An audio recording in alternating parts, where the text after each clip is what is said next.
Leo, 14 and smelling of the stale upholstery of his mother's Honda, stood in the entryway of his father's new condo. His father, Marcus, was a man of curated minimalism. Everything in the house was glass, brushed, steel, or white leather. He was also a man who had spent the last 3 years perfecting the art of being fine while living in a state of sterile collapse. Marcus was in the kitchen, the rhythmic thwack of a cutting board signaling the preparation of some organic salmon. He was a corporate actuary who treated his son's bi-weekly visits like a scheduled audit. "Go put your bag in the guest room, Leo," Marcus called out, his voice devoid of inflection. "Dinner in 10. Leo wandered down the hall. The guest room was a museum of things Leo was supposed to like. A telescope he'd outgrown, a stack of vintage comics he didn't read, and a bed that felt like a hotel room, impersonal and cold. It was when Leo went to the hall closet to find a clean towel that he saw it. The closet door wasn't fully latched. Pushing it open, he expected to find vacuum cleaners or winter coats. Instead, tucked behind a row of charcoal gray suits, was a large, humanoid shape draped in a silk robe. Leo froze. His heart hammered against his ribs. He stepped closer, the scent of synthetic vanilla and something chemical hitting him. He pulled back the robe. It was a doll, but not a toy. It was an anatomical masterpiece of TPE and silicone with a face that looked less like a person and more like a memory of one. It was posed sitting on a reinforced stool, its eyes staring blankly at the ceiling.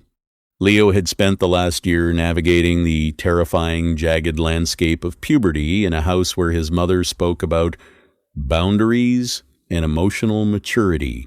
He had never touched a girl. The mere thought of initiating a conversation made his throat close up like a dying straw.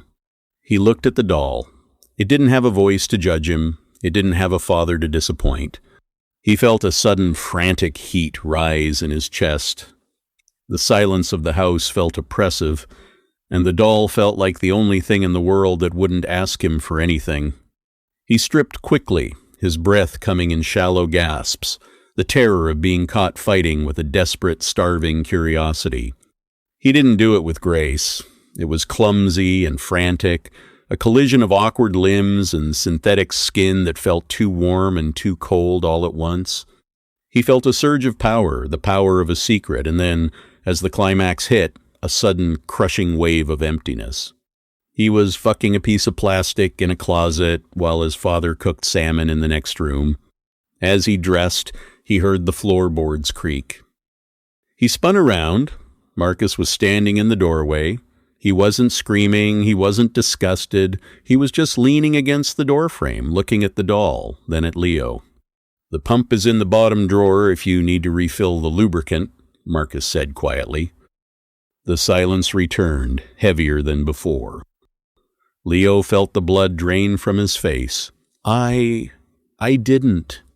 "It's a high-end model, Leo," Marcus interrupted, his voice still flat, though there was a flicker of something pity or perhaps recognition in his eyes.